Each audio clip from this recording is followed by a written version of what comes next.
Hi hello, നമ്മളിപ്പോൾ ഉള്ളത് ബാംഗ്ലൂരാണ്. ബാംഗ്ലൂർ നഗരം അക്ഷരാർത്ഥത്തിൽ ഓരോ ദിവസവും വളർന്നുകൊണ്ടിരിക്കുക. അപ്പോൾ ഞങ്ങൾ വിധാൻസൗധ കാണാൻ വേണ്ടിയിട്ട് ഇങ്ങനെ നടന്നുകൊണ്ടിരിക്കുകയാണ്. ട്രാഫിക് ബാംഗ്ലൂരിൻ്റെ ശരിക്കും ഒരു ശാപം തന്നെയാണെന്ന് പറയാം. എവിടെ നോക്കിയാലും ട്രാഫിക്. അതിനൊരു പരിഹാരം എത്ര വലിയ മെട്രോ വന്നിട്ടും അതിനൊരു പരിഹാരം ഇതുവരെ ഉണ്ടായിട്ടില്ല. ട്രാഫിക് ബാംഗ്ലൂരിൻ്റെ വളരെ വലിയ ശാപം തന്നെയാണ്. ഇതാണ് വിധാൻസൗധ.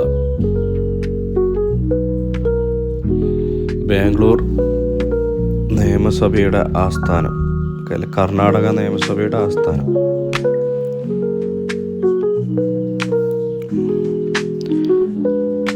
ഞങ്ങൾ പോകുമ്പോൾ നിയമസഭ നടന്നുകൊണ്ടിരിക്കുന്ന സമയമാണ്. ഇതാണ് വിധാൻസൗധയുടെ ഫ്രണ്ട്. ഈ സ്ഥലത്തിനൊരു പ്രത്യേകതയുണ്ട്. നമ്മളിപ്പോൾ നടന്നു പോകുന്ന സ്ഥലത്തിൻ്റെ അടിയിൽ കൂടെയാണ് ബാംഗ്ലൂരിലെ മെട്രോ പോകുന്നത്. മെട്രോ റെയിൽ ഭൂമിക്കടിയിലൂടെയാണ് ഇപ്പോൾ ഈ കാണുന്ന സ്ഥലം, നമ്മൾ നിൽക്കുന്ന സ്ഥലത്തിൻ്റെ അടിയിലൂടെയാണ് പോകുന്നത്.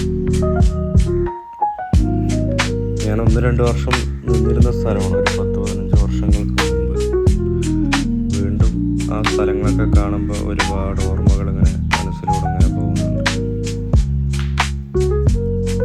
നല്ല ഭംഗിയുണ്ട് കാണാൻ. പക്ഷെ ഞങ്ങൾ പോകുന്ന ഇപ്പോൾ ഈ മഴക്കാലമാണ് അവിടെ. അപ്പോൾ ഈ വർഷമാണ് കൂടുതൽ മഴ കിട്ടിയെന്നാണ് അവിടെ അറിയാൻ കഴിഞ്ഞത്. പക്ഷേ ക്ലൈമറ്റും എല്ലാം നമുക്ക് അനുകൂലമായിരുന്നു.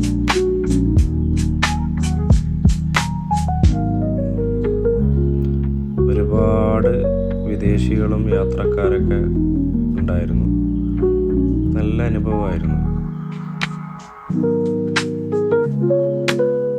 ഒരുപാട് ആളുകൾ അവിടെ നിന്ന് സെൽഫിയും വീഡിയോസും റീൽസും എല്ലാം ചെയ്യുന്നുണ്ട്. ബാംഗ്ലൂരിൻ്റെ ഒരു പ്രത്യേകത എന്ന് പറഞ്ഞു കഴിഞ്ഞാൽ എവിടെ ചെന്നാലും നമുക്ക് മലയാളികളുണ്ടാവും. എല്ലാം മലയാളികളായിരിക്കും. അപ്പോൾ എന്തായാലും നിങ്ങൾ പോകുമ്പോൾ വിധാൻസൗധ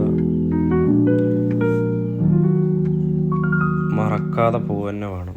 മസ്റ്റ് വിസിറ്റ് ചെയ്യേണ്ട സ്ഥലങ്ങളിലൊന്നാണ് വിധാൻസൗധ.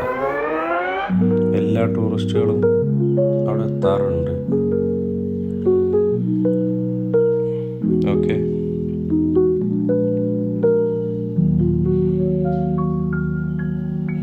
ബാംഗ്ലൂർ നഗരങ്ങളുടെ ഭംഗി ആസ്വദിച്ചുകൊണ്ട് നമ്മുടെ യാത്രകൾ വീണ്ടും തുടരും. അടുത്ത വീഡിയോയിൽ കാണാം. ബൈ.